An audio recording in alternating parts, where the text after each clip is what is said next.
while everybody was off playing Making Love, paying attention to the Olympics, I was paying attention to pickleball. I'm excited for the MLP season this summer. There is a new team, the Palm Beach Royals. The biggest topic for right now is who was dropped. Anybody that's not on a team, they can sign first. As long as they're under a UPA contract. The lowest cost roster that has ever won a championship.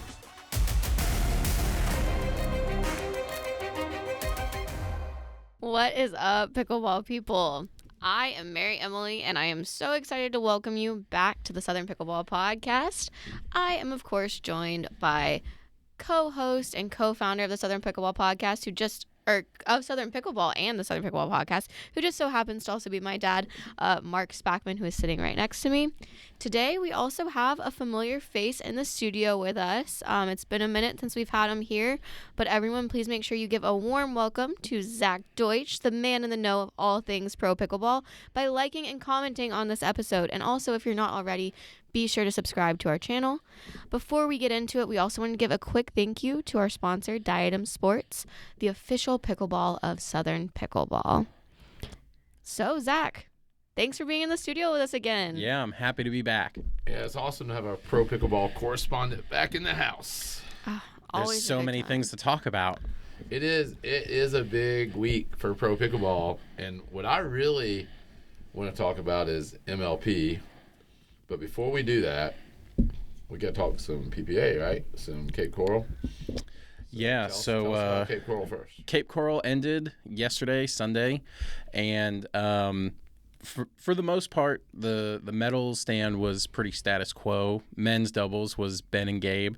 I think that they've won the last 10 tournaments that they've participated in together. Ben didn't play in Minneapolis, but Gabe was playing with Andre in that one, and they got gold in that. So Gabe is on an 11 tournament streak. Does that surprise you how much Ben and Gabe are just dominating that? Not really. I think that Gabe he's really smart, and the fact that he's taken the right side so well compared to what everybody thought he was going to do. I mean, Ben is Ben Johns. He's the best pickleball player of all time, without a question. So when the thing is a lot of what a lot of people have seen recently as far as the men's doubles game go is that Gabe is not seeing as many balls as Ben because they think that Gabe is the better player. But, I mean, Ben Johns is still Ben Johns. So at your own risk depending on who it is that you're hitting at. That's interesting. I don't know if they're trying to avoid Gabe or if they're just trying to keep Ben on his side of the court, but yeah. Yeah. Well, Ben has actually given up. When he was playing with Colin, it was more like a 75-25 where Ben was taking 75% of the court. Now it's more he's allowing Gabe to take backhands in the middle. So he's given up a little bit more, and, I mean, the results show that it's working. Well, there's obviously a difference between Gabe and Colin for sure too. Oh yeah, absolutely. I was curious about that. So normal thing in men's doubles. Yep, same thing in women's. Anna Lee and Anna Bright took down the gold in that one, beating Jade and Jackie Kawamoto, who, I mean, they were a top 4 seeds, so nothing to sneeze at. But I mean, Anna Lee and Anna Bright. What does it say for the women's game that the people that won the silver medal are still working full time? Well, I think that it's just That's a real question. The thing is that you consistently see the same women in the quarterfinals and the semifinals of these PPA tournaments. So the PPA recently has done a pretty decent job of signing some new women to come over and hopefully make the women's bracket more competitive. But I mean, like who when you say that? So they signed Sophia Suing from the APP. They just signed a couple of Australian women that I've heard good things about. I've never watched their games before, but they're supposed to be coming over. So we'll see how that kind of translates. I just don't know how well it's going to translate. I mean, Anna Lee just turned 19 and Anna Bright is 24 5, I think. It's They're just gonna dominate for forever. it's so hard for me to look at that because while we're sitting here talking, I'm pulling up the quarterfinals from the women's doubles, right? And you're looking at that, and you have Annalee and Anna Bright beating Tina Pisnik and Milan Rain 11-3, 11-2. You have Catherine Parento and Rachel Rohrbrocker beating Lacey Sheenman and Kate Fahey 11-0, 11-2. And those are all top players that I'm listing off here. But there's still just such a stark difference between who you're seeing when you get to that, semifinals, that top game that you're not going to miss. If the PPA could somehow lure the top players from Division I tennis over and have them train for a year, would that change? Or, Well, they could train for a year, but that doesn't mean that they're. Who knows what that crossover is going to look like? You hear everybody say that anybody who comes over from a competitive tennis background, a super competitive tennis background that played on the Pro Tour or even the top level of D1 coming over, that there is a possibility, and because they already have a lot of the skills and the mechanics and strategy to play pickleball. But Annalee Waters is Annalee Waters, and she has the perfect partner in Anna Bright. I just think if you are the top 14 to 16-year-old female at your pickleball club or your pickleball courts anywhere in the country, you're probably thinking that you have a chance to go pro, and you might be right. Yeah, you might just be. Yeah. Yeah. And there is truth to that. There aren't enough top level women that are in the game at this point, that if you really are training exclusively in pickleball and building yourself up, you're going to see people that are rising. But I still do think there is such a stark difference even between, when you get those number 1 seeded teams to the number 20. It's if you're not in the top 4 of women's, it's really difficult for you to see Championship Sunday. And you can tell what the difference is because when you look at just qualifiers for these events, right? If you were to look at the tournament that started today with qualifiers, PPA Mesa, very quick turnaround from Cape Coral, there were 64 or 71, I can't remember the exact number, 64 or 71 men's singles players competing for 5 or 6 spots in the main draw. There were 16 women's singles. So why is it that you're getting 4 times, 5 times the amount of men's players competing for less spots, and then you only have 16 women competing for arguably more spots because there's less women on the Pro Tour? We might have to go down that rabbit hole another day because that, as you're saying that, I'm like, golly, that's sort of what we're seeing in the Southern Pickleball tournaments now, really weighted more towards the men and women, and we got to figure out how to address that. But let's, I really don't want to get super bogged down into PPA. No offense to the PPA, I love PPA or whatever, but what I'm really excited about is talking about the trades and the drops for MLP. But before we do it, let's talk women's singles and then let it go because sure, I'm a fan and she kicked butt in this tournament. Tell us about women's singles. Yeah, so Samantha Buicks, who is a friend of the podcast, has played in plenty of Southern Pickleball events. She had a pretty crazy run into the round of 16 where she took on number 2 in the tournament, number 3 overall in the world, Caitlin Christian. Took her to 3 games. And she almost had that 3rd game. She almost advanced over Caitlin Christian. She won the tournament, right? She won, and Caitlin Christian got gold. Yeah. So Samantha was down 10-2 in game 1 and made a huge comeback and won game 1 13-11. Lost the 2nd game 11-5, and then in the 3rd game, it was, I think she had it up to, she was down 8-7 or even had it tied 8-8 and ended up losing 11-8. But she was on the verge. She was close. Very close. Okay. Well, I want to say it here for everybody to say out here. Samantha Buick, Sam, is going, within the next 2 years, she will do 2 things. Samantha Buick will win a PPA tournament in singles, and she will beat Annalee Waters in singles. If Annalee plays. We don't know if she's going to play, but I do agree that there is a very good opportunity for Samantha to make some very, very deep runs in singles.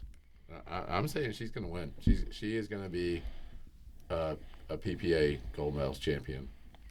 I 1,000% can see that. No doubt. She's got the pedigree. She's got the background. her game set up for singles. And I think we're going to find her doubles IQ is going to improve tremendously, and now she's going to get some opportunities to play with some top women's players. That's sort of, when you come in, you sort of got to do good in singles for then some of the other players to want to take you on as a partner. Absolutely. In doubles. But I think we're going to see her make her mark on that. So yeah, absolutely. When we talk about the bouncers later, we'll talk about PPA, you need to get Sam on a contract so we can get her on the bouncers, but we'll talk about that later. So. Yep. And then just real quick before we move on, men's doubles, or we talked about men's doubles. Men's singles. Federico Stacksrud took down Hunter Johnson. How did Anwar do in that? One of our other local guys. Anwar, I believe in singles, he got bounced pretty early in both singles and both doubles events. So I hear he's got a new coaching gig over at AMTC. Yep. Mm-hmm. Yeah. All right. Y'all might better go check him out over there. Sounds like sort of bad karma, bad results there this weekend for that. Okay. Yeah, he got bounced pretty early in both of those events, but who knows? He's apparently locked into the same partner here for the next few events, so we'll see if his results get better or not. Locked in the same partner. Yep. And then as far as the best match of the weekend was mixed doubles. That was Ben and Anna Lee taking down Anna Bright and Hayden Patriquin. That one went 5, and it was arguably the best match of the entire weekend. So if you have some time, go back and watch that one. Okay. So, do you guys want to get into some MLP drama? Let's talk. Let's talk MLP. So, I think we wanted to first talk on all of those trades that happened. I know that the biggest topic for right now is more so who was dropped, but we want to talk about kind of what happened before that first. Hey, you remember how all this started, 2 years ago, all the controversies. Has it been 2 years now when we had the PPA, two MLP? years. Mm-hmm. For a very short minute, we thought we were going to have a PPA-sponsored team league called Vibe Pickleball, which I thought was a cool name. Finally got my sweatshirt, thanks to co-founder Paul Midkiff here. He ordered it sent to me. Couldn't get one back in the day, even when I was out in Dallas meeting with all those guys and stuff. I told Connor I just wanted a Vibe Pickleball shirt, and I didn't get one. But hey, look at you now. I got it now, and I still think it's the coolest thing ever. It's just a great name, but Major League Pickleball is probably more appropriate, and it won out. And I love the way they're doing the seasons now of having the PPA season, and then we're going to get. I'm like excited for the MLP season this summer, which I never thought I would say.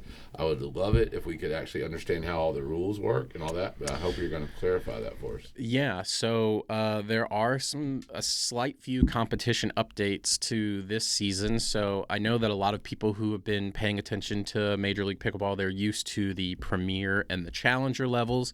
Well, Challenger level is no more. All of the Challenger teams have now moved up, and it is just one big league. 20 teams, and you're probably like, 20? I thought there were more. Well, the New York Hustlers have been dissolved. They are no longer, there's no longer an ownership group. They got bought out by Brooklyn. So Brooklyn bought the team and then just dissolved it?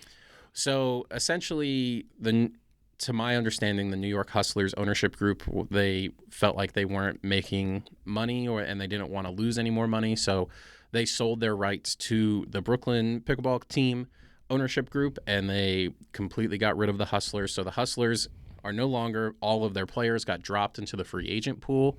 And then there are 2 teams that are up for sale right now that will not be competing as they look for new people to buy their teams. So that's the Nashville Chefs and the DC Pickleball. So they're just up for sale? They're just up for sale, and same thing with the DC Pickleball Club. So they're both up for sale, and instead of competing this year, they are trying to find the right people to buy those ownership groups. So 20 teams. Would you buy a team if offered? Not right now. Well, if I could, maybe I could get in low. Maybe I could get in cheap before. But then you'd have to afford all the overhead and stuff for all these contracts. Well, there was an article that came out over the weekend that the UPA and all of the pickleball people are going to try and raise $150 to $200 million to create a pickleball vertical. something about a bunch of the Tom Dundon companies and I saw that. I mean, Yeah. and that's really. I mean, that was going to take PPA, MLP. It was going to take their construction courts. It's going to take their pickleball TV. It's going to take their minority stake in Duper, and all that. The biggest thing that we loved about that was based off a 7 to 8x valuation. yeah. To be able to get that investment, and so we were thinking, if that's the new going thing for pickleball, 7-8x of revenue. If you think that's right, please reach out to Southern Pickleball because there might be the potential for a deal there. So, I mean, if you're, Pickleball China's listening right now, and they want a great presence in U.S. pickleball with the largest amateur association. Hey, but yeah, but we're getting way off topic. So let's just get back. Let's get back into the trades. So those teams are gone, and with those teams being gone, there is a new team, the Palm Beach Royals, who have entered into the team. So that's what makes it 20 teams. So you have the 4 teams from the Challenger Series plus the Palm Beach Royals. They have moved up, and because they are viewed as having a disadvantage since they were in the Challenger level or non-existent last year, they have the opportunity to purchase players in terms of trades from teams with cash instead of trading players. They also have the ability to sign unrostered players before the draft, which is on February 27th at 10 a.m. So that means anybody that's not on a team, they can sign first? As long as they are as long as they're under UPA contract. Yep. So they just, for all 4 spots, they just get first pick? So not all 4 spots, but they have the ability to – so the Palm Beach Royals have the ability to sign 1 man and 1 woman from that are unrostered or trade for them via cash. And the Challenger level teams that moved up, they were able to trade for players via cash as well, 1 man and 1 woman. Okay, let's come back and talk about that after we go over the drops because that's crazy to me. Yeah, so – then, other than that, yesterday, February 15th, was the keeper deadline. And the way that the keeper deadline worked is that you can keep up to 3 players that you originally had from the 2024 draft. So if you still had your teams from all 4 players from the 2024 draft, you had to drop one of those players. Of course, you can drop more. You can drop as many as you want to. How many can you keep from 2025? So you can keep 3. If you had players from 2024 and you took another player from 2025, you could keep 2 players from 2024 and then the 1 player from 2025. But so you'll see. Still 3. Okay. Yeah. For the most, and some teams could keep up to 6 if their players qualified under the rules. Well, you must have like a PhD in MLP. They changed these rules more easy to understand. They changed a lot of things 2 weeks ago. Locked in, trying to make sense of everything. Let's let Mary Emily go through these trades because I think we've already had some people fall asleep with the rules, but that's good. And if you want, I mean, Zach is the expert on that. So if you want to ask a question in the comments, Zach will follow it and answer the questions in there for you because he knows all the ins and outs of it. For sure. Absolutely. So getting into those trades. So the first trade that kind of happened was the Los Angeles Mad Drops receiving Max Freeman for Chicago Slice, from Chicago Slice, where they received Hunter Johnson in cash.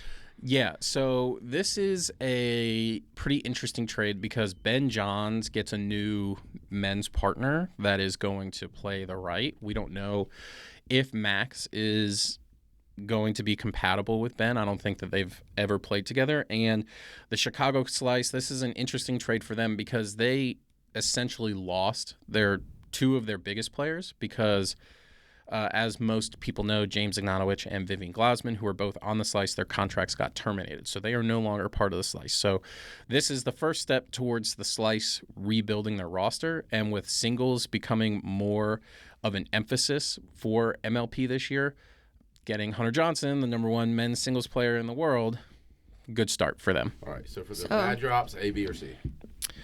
B or F? Let's give them a grade rating for all of them. Yeah, I'll give the Mad Drops a B on this one because Max Freeman is a pretty decent player. We just don't know how he's going to be partnered with Ben. For the Chicago Slice, I also give them a B because we just don't know what their roster construction is going to be. We know that Hunter isn't the strongest doubles player, but he's great in singles. All right. Did you ever have that teacher that just wrote a grade? All the time. Awesome. Okay, so let's go to the next one. So also I should add too that once we get into some of these drops, that some of this stuff has kind of shifted and changed once we do it. So this is just rating it from, kind of these updates from the past. So Absolutely. January 31st, we had Chicago Slice receiving Zane Navratil from the New Jersey Fives for cash. Yeah, so this is an A-plus trade for the Fives because they're getting cash for a player that they had no plans for their future. It's also an A-plus grade for Zane because... Do you think the New Jersey Fives got more than $5? Yeah, I'm almost positive Sorry, they did. Zane. I'm just... No, it's an A-plus trade for Zane because if Zane had stuck with the Fives, he was going to be a bench player, and now with the Chicago Slice, he gets a new beginning. The Chicago Slice arguably get a good face for the team. Zane, everybody knows that Zane is a good captain, and he does a lot of stuff for the pickleball community, so it's a good trade for them. So overall, I would say that this trade's pretty good. You ever had like the change jar at home? Yeah. I think New Jersey sort of took their change jar. They said change jar. Here you go. Went down to the local Kroger, put it in the little machine. Like, all right, let's go. Zane. All right. Okay, so for our next trade, this one's a local one for us.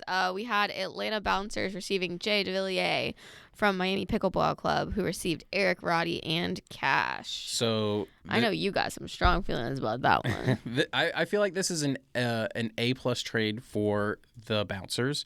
For sure. I mean, Todd Fote retired, but let's be honest, Jay is better than Todd Fote and Eric Roddy. So they get a men's player to be next to Jame, which is great. For the Miami Pickleball Club, I kind of give this one an F. There's just no real direction with where this trade is supposed to go. Nobody really knows what Miami is doing. So, yeah, I give an F to Miami for this one. I mean, getting the cash is great, but again. Oh, but you also got Roddy, so. Yeah. Man, we've talked about it in a previous podcast, so we don't have to do it again. And I hear didn't you say like Roddy's now got dropped? And we'll talk about that. Yeah. Mm-hmm. Well, get rid of him. I can't believe him. He trash talking Samantha Buick, one of our stars here. That was the end of his days in Atlanta when he started trash talking there. So good riddance to him. I'm sorry if I'm looking a little funny. I played some pickleball this morning at Payne and Pickleball in Atlanta. And I am cramping over here like crazy. Oh, goodness. So. It's probably because you're drinking all those rock stars over there. Oh, we'll bring it up again. Rockstar Recovery Orangeade. I'm having trouble finding them. So if you're a fan of the show and you want to support it, Post Office Box 732, Clarkdale, Georgia 30111. Post Office Box 732, Clarkdale, Georgia 30111. Non-caffeinated. No, they're very caffeinated or non-carbonated. Non-carbonated, but it's only like equal to 2 cups of coffee. I only drink one a day, but it's the best way to start out my day. And they seem like you can't find them, but you may have them at your local Quick Trip. So if you're at your local Quick Trip or Love's and you see some, and you're just a fan of the show, and you want to ship us 10 or 12 or whatever with a little note, any question you have, if it comes with some rock stars, we will answer that question on the air. But we digress again. All right. And he will definitely be plugging that for the next month and a half until he gets his stockpile. Our good riddance to Eric Roddy. We're glad he retired. And let's move on. So that's going to take us to our next trade. So another Bouncers trade, another home team. I personally think this one's a great one. Atlanta Bouncers receiving Caitlin Christian from the Texas Rangers for Victoria DiMuzio and cash. I probably said her name wrong. I apologize there. Nope, you got her name right. Texas Rangers, though, not making any trades with any MLB teams, but still a pretty good trade for the Bouncers, getting another singles specialist in Caitlin Christian. It'll be interesting because now you got to find who the woman is that's going to partner with Caitlin for the season this year. But from everything that I've heard, Leanne has some tricks up her sleeve, so I'm excited to see what that looks like when it comes to fruition. So again, given the Bouncers an A on this one, I mean, the team is just so much better, even with the 3 players that they currently have, than where it was last season. As far as the Texas Rangers go, again, this is a little bit of a head scratcher, especially with some of their future moves where that they do as far during the trade window goes. Not really sure what the direction is as for where it is that they're going, but again, a lot of those questions will be answered in a couple of weeks for the free agent during the free agent draft. Right. Yeah, so that takes us to our next update. That would be the expansion team acquisition. So Palm Beach Royals, which we were just talking about, kind of building from the ground up, they acquired free agent Sophia Suing ahead of the free agency draft. Yeah, so Sophia Suing, arguably the top female over on the APP tour. She just signed an MLP contract. So she is only participating in MLP events. Great move for the Royals to kind of build up their team. It is a little bit weird, though, because she really can only be kept for the 2026 season. So we'll see what happens with her. But, I mean, when you're just starting out as a franchise, you go and get arguably a top female over on the APP tour. Can't go wrong. For sure. Okay, so that's going to take us to our February 6th update. So there's a lot that was happening as we're getting closer and closer to this. So up first, we have Palm Beach Royals receiving Tina Pisnik from the Texas Ranchers for cash. Thoughts on that trade? Yeah, so good for the Royals getting Tina Pisnik. She is, in my opinion, one of the ultimate support women's players for pickleball. It'll be interesting to see what her chemistry is with Sophia for the women's side of things. And this is where my comment earlier about the Ranchers comes into play about how weird it is. We don't really know what their direction is at the moment. Right now, they have Christian Alshon, and that's really about it. So there's a lot of rumors going around that Alshon might be traded during the second window, so we'll see kind of where that goes. All right. So, this is I see. So we talked And about. then, go ahead. Oh, you're good. No, please go. I forgot where we're at. Las Vegas Night Owls, Roscoe. Yeah, so next up we had, Roscoe Bellamy and Samantha Parker were picked up by the Las Vegas Night Owls in exchange from the Dallas Flash for cash. Yeah, so the Night Owls were one of the challenger teams from last year, so they are working to build their roster back up to having 6 players instead of 4. Challenger teams only had 4 players on their roster last year. So they had to get 6. Getting Roscoe Bellamy for Las Vegas is pretty big since he's a great singles player. And this move only makes sense for the Flash to get cash because they are going to need to buy back the player that they just dropped. Fair enough. That totally makes What sense. do y'all think about Roscoe Bellamy's dad starting this new sport, Tipsy or whatever? Oh, I hadn't seen anything about that. Yeah, I've seen some of that. I just think it's really interesting to have your kid be Your one of kid's the like top one of the top number 5, and you're gonna decide to go and do a competing sport. Yeah, it's Yeah. crazy. All right, we'll talk about Tipsy or whatever later. Next up, the trade: Bay Area Breakers receiving Maya Bui. I was definitely gonna say that one wrong. Sorry, girl. From Miami Pickleball Club receiving Alex Strong. I think this one just deserves a grade, A, B, or C. It's just a wash. There's not really much to it. All right, sorry, girls. We'll move on. No, you're not giving the girls love out here. Come on now. Up next, we then had a pretty busy time. We had Bay Area Breakers receiving Samantha Parker and cash considerations from Las Vegas and Ivan I can't even say it. I'm so sorry, from Carolina Hawks. He's gonna appreciate that. Sorry, dude. Honestly, we can go through all the names on this list, but I'm almost positive that every single player that got traded in this ended up getting dropped during the keeper. So, again, Brandon none of French didn't stay on the Night Owls. no. I hear he's one of the best trash talkers in the game, though. I think I've seen some of that before. Yeah. All right. Yeah. Hey, Yeah. always something. All right. Next. Do you want to keep going through this whole list just to know that they all got dropped? Well, I can tell you everyone that's still on here, and then we can look at it and see if they're all dropped. So let's just. There is really only one more significant trade from let's go the to it. February 15th update. It's that one right above it. Deckel Bar getting acquired by Palm Beach to be their number 1 male player, and Brooklyn getting cash.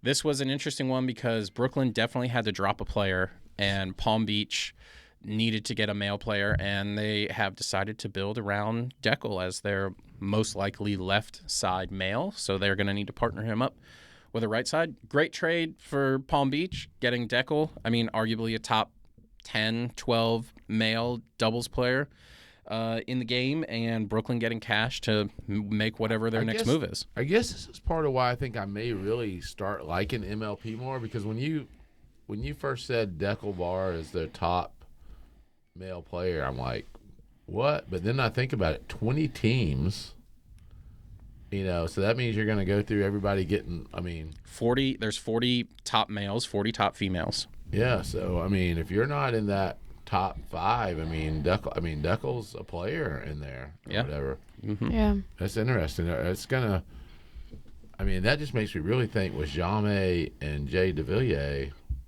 It's a pretty good men's team. Yeah. And then also, honestly, also having Caitlin Christian on there, if you take the top 20 females or top 40 females, it's a stacked kind of look right there. When you're pulling out what you're going to get. Well, a lot of teams, their strategies are changing based off of these new competitive updates that MLP has put out. And also, there's a new focus this year where you don't have to submit your full lineup. You can bring in subs at any point, and there's a much larger emphasis on singles this year. So, realistically, Atlanta having Jamais, Jay, Caitlin Christian, those are 3 singles players that are making deep runs every weekend. That's big. And kudos to you, Zach.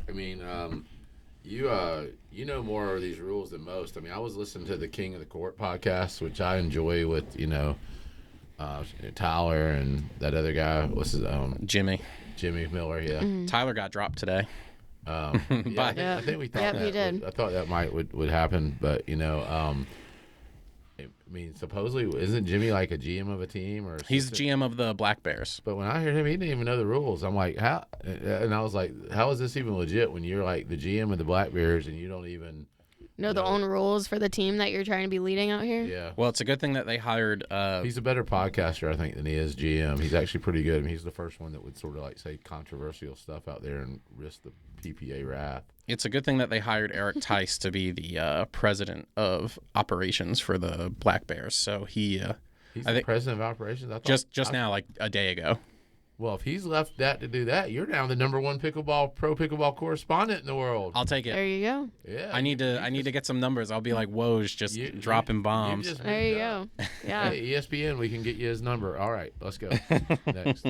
So I think that really covers it for all of the trades that are worthy of really talking about. And I know we want to get into those drops because there's some big stuff that's happening there. But we don't. Yeah, I was like, I'm falling asleep over here with some of this stuff, trying to read everyone's names. So let's actually take it back to our On Top of the Podium. This is a great segment that we love to do to kind of get to know the people that we have in the studio with us. This is presented by Head Pickleball, where we are giving you a topic and you are going to tell us what you would rank bronze, silver, and gold. You are not new to this. So for our On Top of the Podium for today, we are doing top 3 ice cream flavors. Yeah, this is a good one. But you're even though you're going to be a recurring person at this point, since you're just back, you're a guest, so you get to go last because everybody wants to know you. Yeah. They get bored with us. Okay, I'll go last. We go first. So I guess since you introduced it this week, I go first. Yep, let's take it away.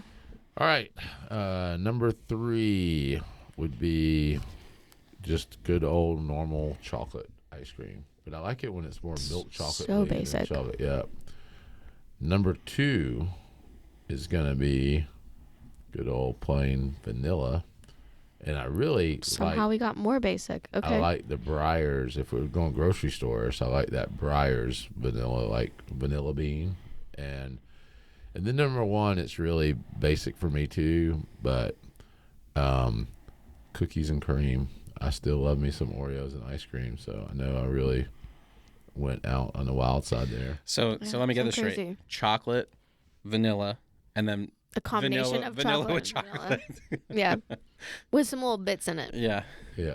Okay, getting real crazy over there. Yep. Sorry. No, you're good. So we could have done like top 3 books or whatever, or something instead. And that would have been more exciting. My first book would have been Milo Frank, How to Make Your Point in 30 Seconds or Less. But I wouldn't have been able to name any books. but anyway, what's your ice cream, Mary? So mine, I'm going to start off and actually give an honorable mention. This is the one that lost out in that bronze medal match. To specifically the Mayfield Dairies Brown Cow Delight. Such a good ice cream. I actually just had some as a little sweet treat the other day. Brown Cow Delight. It's so good. It has like chunks of like fudge laid in there. Anyways, okay. I know. Oh, that's Brown Caterpillar. Never mind. I was going to tell you Jonah's story. I wasn't going to share it. That's a local. Sorry, we said we weren't going to do any more. So, anyways, I'm just going to. Jonah, if you're out there, we love you.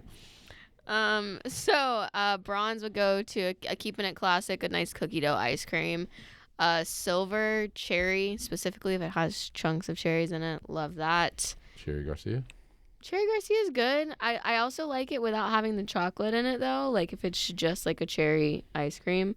But I do like the dark cherry, like the black cherry versus regular. I feel regular. like with you being my daughter, I should already know these answers, but I don't have a clue. I'm glad that we're having a really, like, nice bonding moment here on the Southern Pickleball Podcast. Yeah, this is good. But the gold one, I feel like you actually might know exclusively from my childhood growing up, because it comes from us going to Hilton Head all the time with our family. Mint chocolate chip would be my gold, and that's because my grandparents used to actually give it to us as our usual go-to dessert with me and my cousins when we were going to Hilton Head growing up. So That's a good list. Yeah, they had a lot of mint chocolate chip. there was a lot of mint chocolate chip in that household. But you liked it. Yeah, I really liked it. Well, I mean, yeah. Yeah. I think I didn't necessarily always starting off, but I learned to like it, and now it's a go-to. It's a sense of nostalgia there. Yeah. So, for you. All right, so my bronze is going to be red velvet ice cream. Really? Oh yeah, I incredible. didn't even know that was an ice cream flavor. I mean, it's not like common, but if I can find it, I'll get red velvet. So you like red velvet cake too? Oh yeah, it's my favorite cake. Okay. My silver is going to be Ben and Jerry's half baked.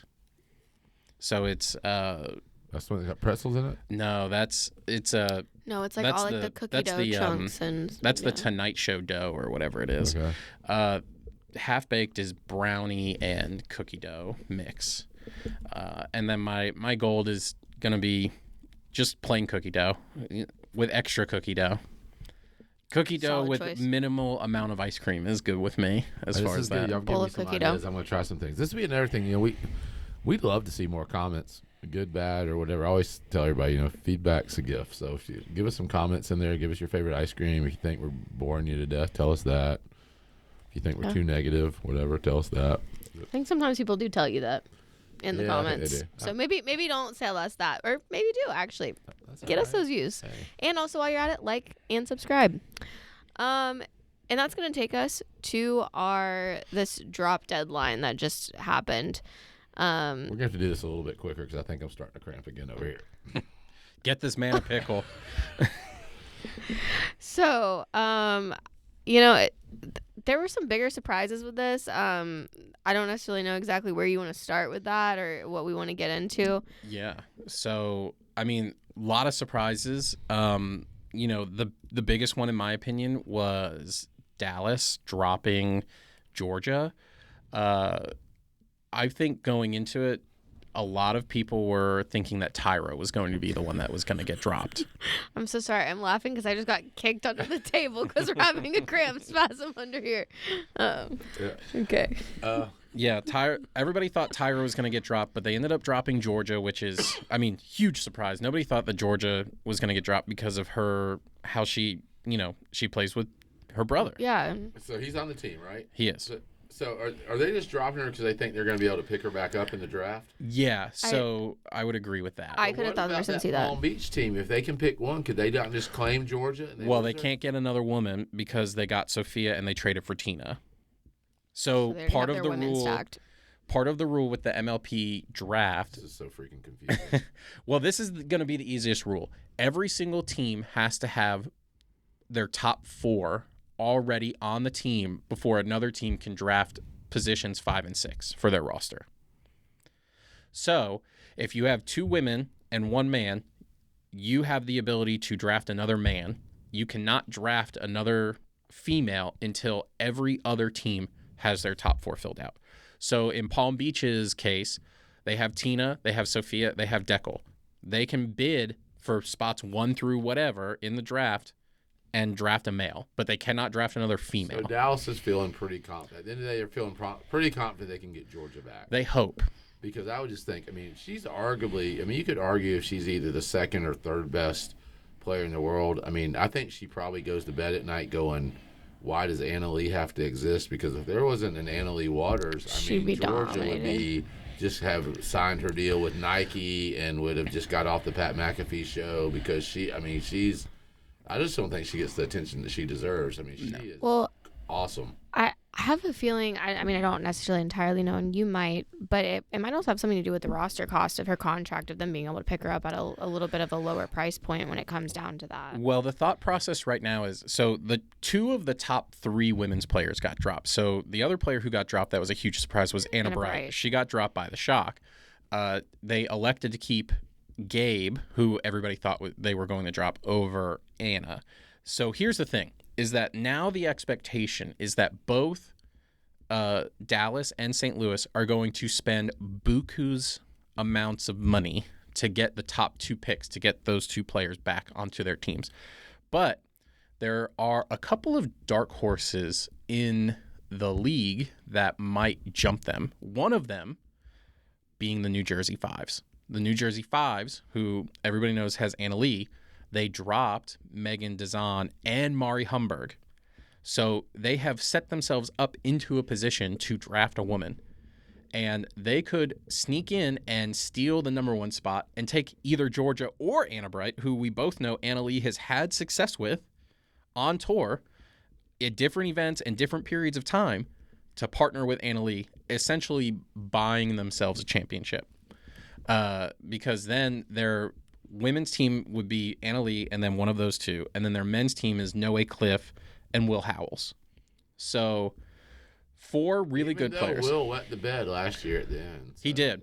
But I think that this year is going to be a little bit different for him, since he's actually going to have experience on the PPA tour playing against the players. Last year, he was on the APP except for during MLP events. So now he's going to have the experience of playing against the PPA players to kind of know a little bit better. Plus, not only that, but if they get Jorja and they have Anna Leigh plus Noe and Will, those are 4 extremely good singles players too. So they're going to have an advantage in every single division, depending on who they get, if they jump. That's pretty interesting. We probably should have said this earlier for all the listeners. Maybe Junior will be able to cut it and put it towards the front. But if you tuned in today expecting that you're going to get amateur pickleball, because Southern Pickleball is the largest amateur pickleball organization in the world. We're just talking pro. We're talking pro today, so we're sorry. But there's a lot going on. And we also think that there might be a thing for an idea of a separate show that's like Pro Pickleball Weekly. So if that's something that you would like to hear, the now number 1 Pro Pickleball correspondent in the world back on that, let us know that too. While everybody was off playing Making Love and paying attention to the Olympics, I was paying attention to pickleball. Making Love, the largest amateur Valentine's Day tournament in the world this past weekend. It was awesome. It was. In Macon, Georgia. So that's good stuff. So I'm a big Lea Jansen fan. She got dropped today too. So by Columbus. What's going on with that? Because they were the champions, right? They were, and they could have kept her. Yeah. So Columbus did not have to drop anybody from their squad. They could have kept Lea, but I think that there's either between the amount of money that her contract cost, or there is a waning belief that her and Paris Todd are good partners. They're not as compatible. So people aren't thinking they're playing good anymore? I was trying to figure out what that just meant, what you just said. Yeah, so, everybody knows that Lea is a very fiery competitor. She has a very large... So are you trying to say there might be a beef between Paris and Lea? Potentially. I mean, a lot of people were asking about it last year. I know that they won the championship, but Lea and Paris did not exactly do much to help themselves when they were playing women's doubles.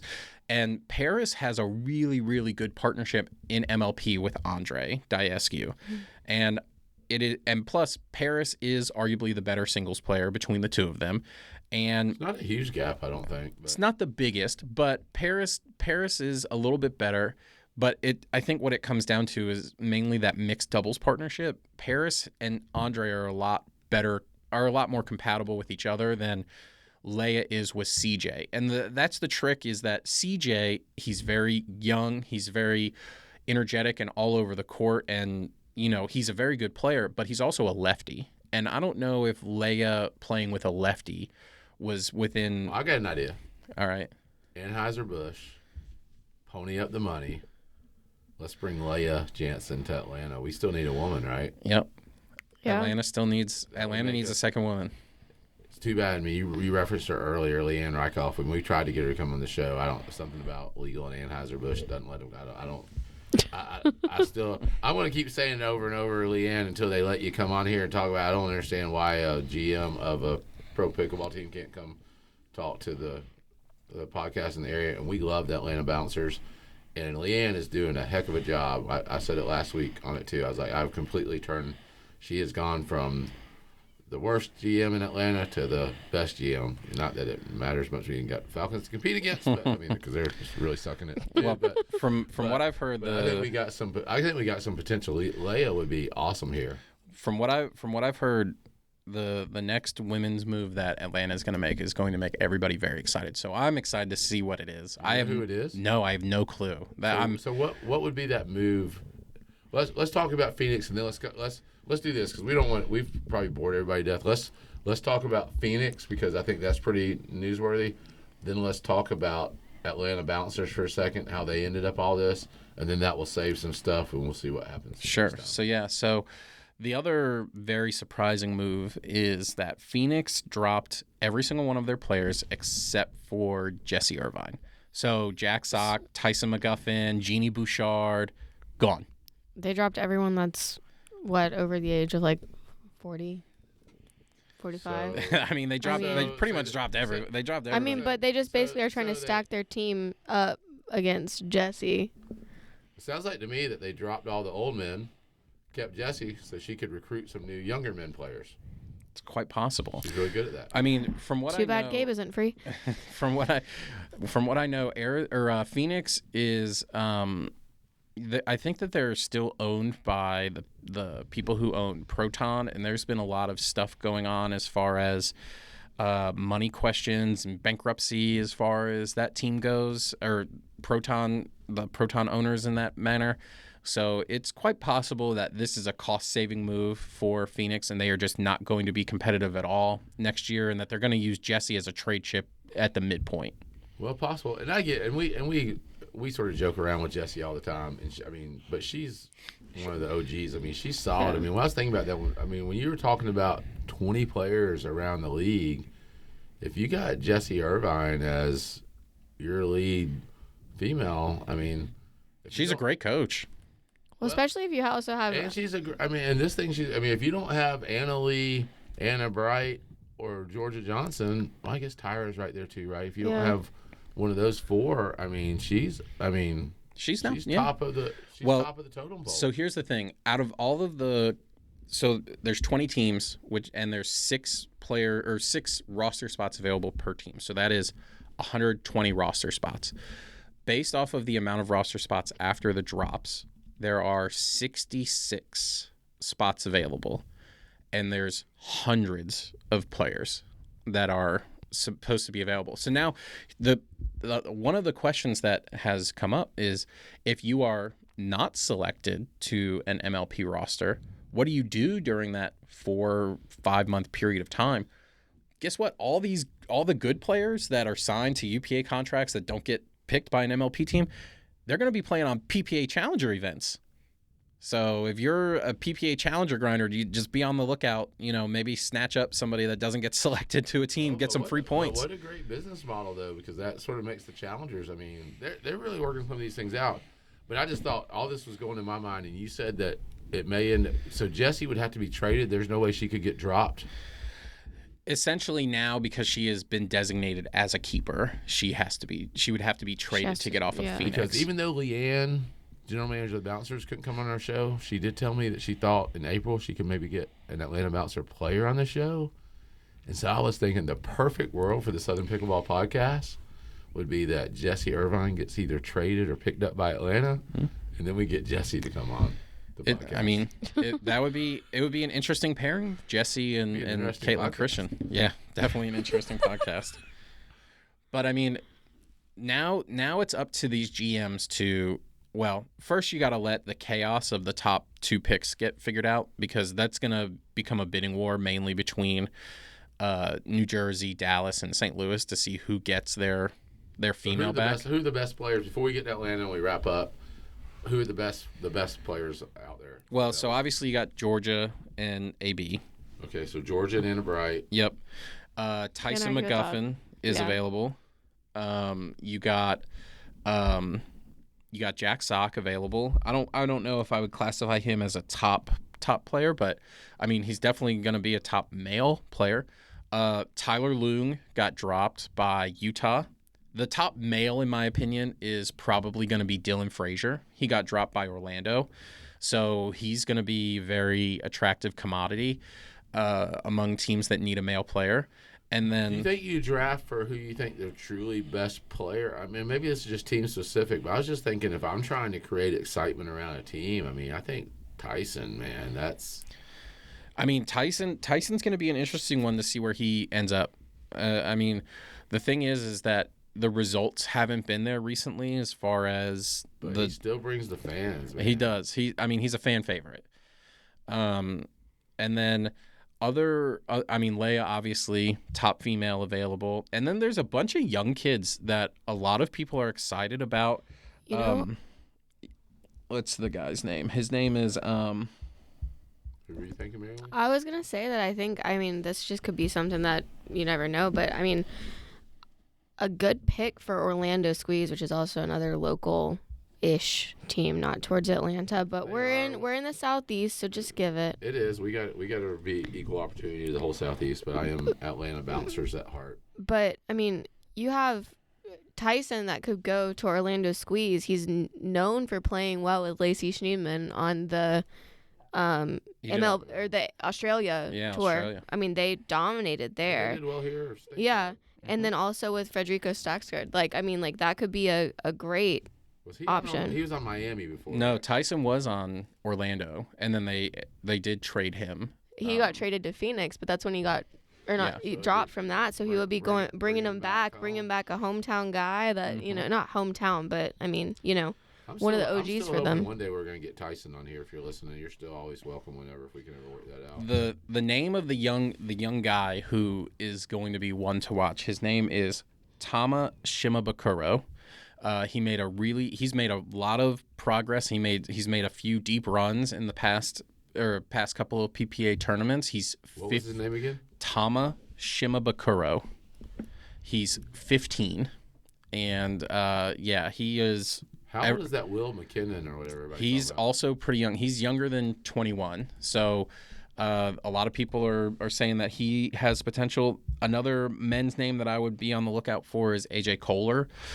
He was not on an official MLP team last season. He bounced around to like 6 or 7 different teams, but it seemed like whatever team he went to, he won with whoever it was that he was playing with. So somebody might pick him up as well. I heard somebody say, too, with his hockey background and all that, something about how he came from team sports, that he just really adds a lot to the team chemistry and everything, and that's why he's a good fit. And I think that is something we're going to see with MLP and all that's different, is that some players that do great on the PPA tour may not be as great in the MLP environment because they're more, They're built for that single game or that one kind of like partner mentality. You just think about Ben. I mean, at the end of the day, Ben Johns is an introvert, right? I mean, not as bad, but so I think the whole team concept is a lot more challenging for him than it is just to go out every weekend and show everybody he's the best. Well, we do, and there are a couple of Atlanta local pros that are also available.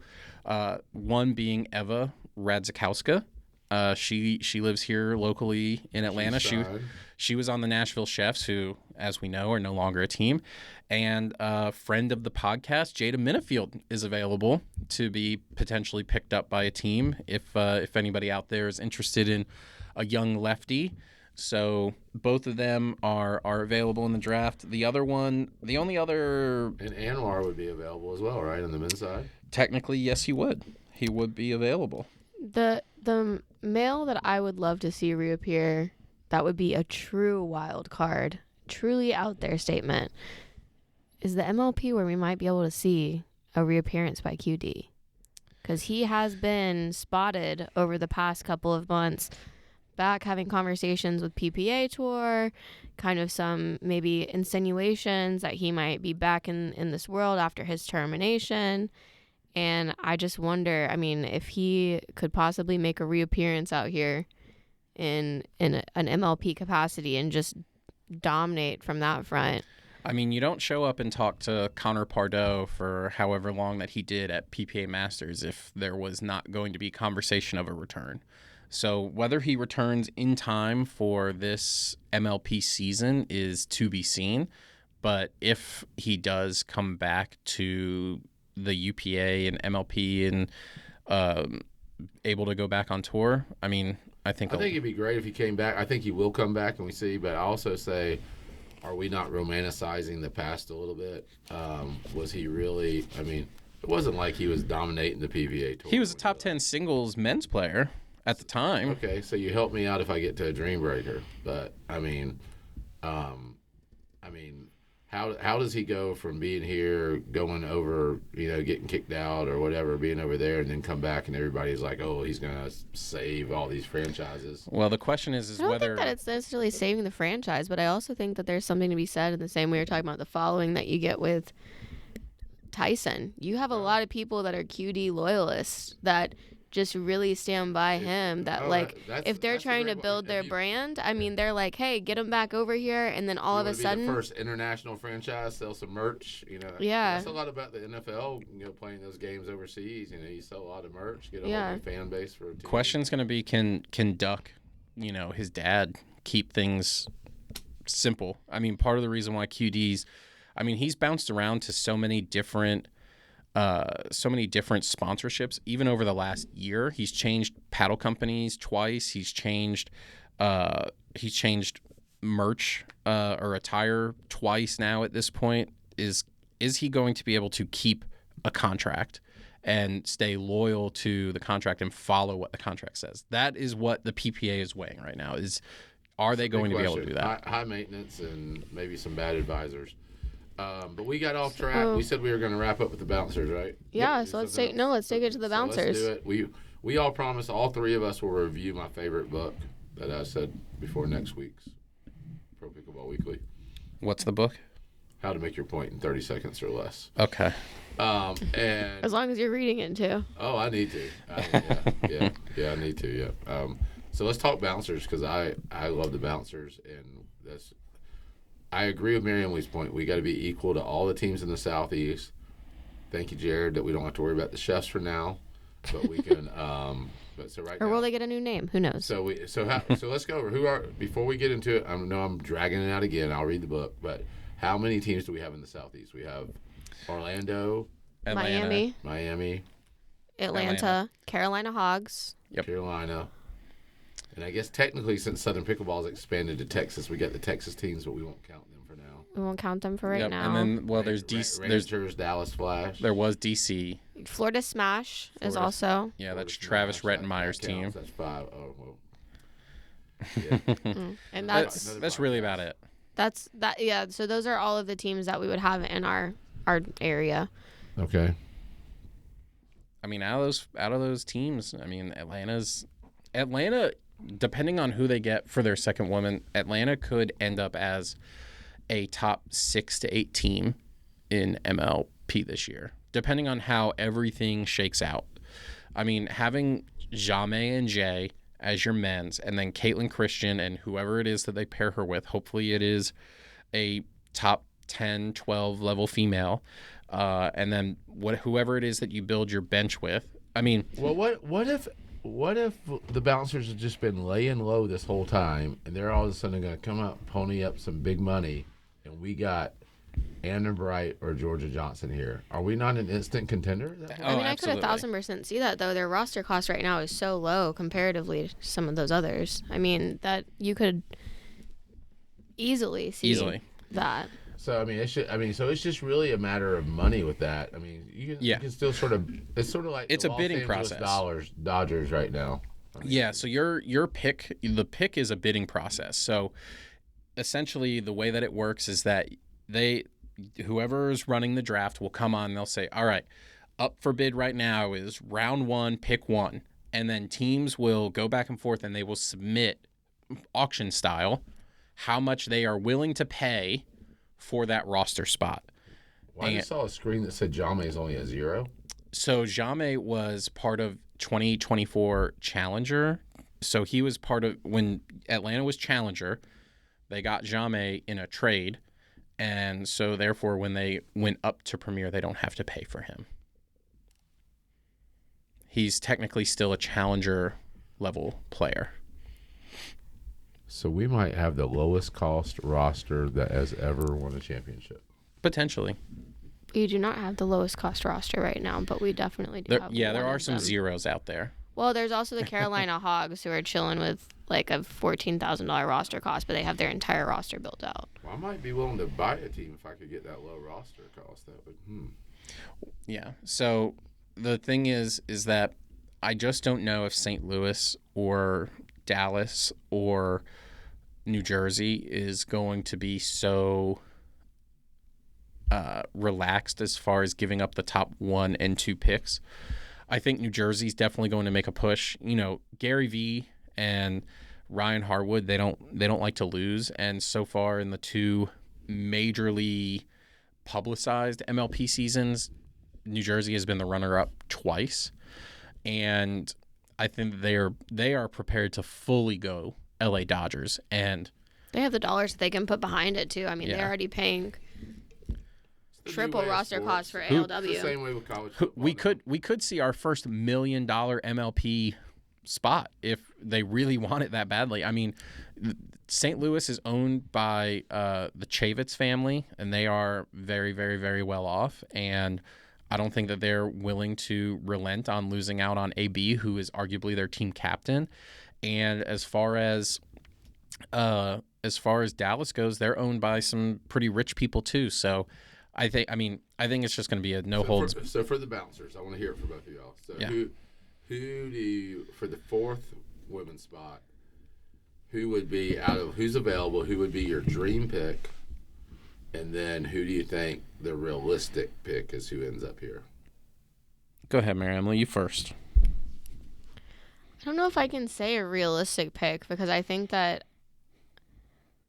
I don't necessarily know if I know enough of those players that are kind of working their way up in the way that maybe Zach does from that bottom area that really could actually be dominant players in the scene and pair really well with Caitlin Christian. Or if we're even looking for a dominant player, or if we're just filling a low-cost roster spot. Yeah. But I do think that my dream pick, I would love to see Jorja Johnson, even though I just don't think that that's realistically going to happen. I just she's probably one of my favorite players. Like when it really boils down to it for female players. On the court. Yeah, she really does. And I mean, off the court, her vibe is just also really cool too. If you ever follow her social media presence, so I think that seeing her would be really really cool as a bouncer. But I do not think that Dallas is gonna give that one up without a fight. Yeah, so I think my dream pick would also be Jorja. Again, I echo Mary Emily's comments. Jorja is by far one of my favorite women's player on tour. I think that the energy that she brings. I mean, just this past weekend at Cape Coral, somebody was cheering really loudly when she missed a shot, and then she hit an absolute winner down the middle, and she made sure that she stepped off the court and yelled as loud as she could at that fan. So I would love to see that in Atlanta. I think that the best fit overall is probably, as we talked about, is probably Lea. I think that her and Caitlin Christian would be a very, very good team together. I think that Lea is more comfortable on the right and Caitlin Christian is more comfortable on the left. So, I mean, if that is something that Leanne is able to pull off, then I'm fully behind it. I don't know if there's a realistic pick. I mean, there's not too many top level women that if Atlanta's really going for it that would be there outside of Lea, Jorja, or AB. I mean, there are a couple other women that are on the available list that could fit in. I just don't know if they would be championship level contender, but that could be something where maybe Atlanta doesn't draft one of the top women and then they go out and they trade after the draft when the second trade window opens up. Totally possible. You think Jesse Irvine's a realistic trade option? I mean, if Phoenix dumped everybody else, I don't see why they would. They probably just want cash, though, right?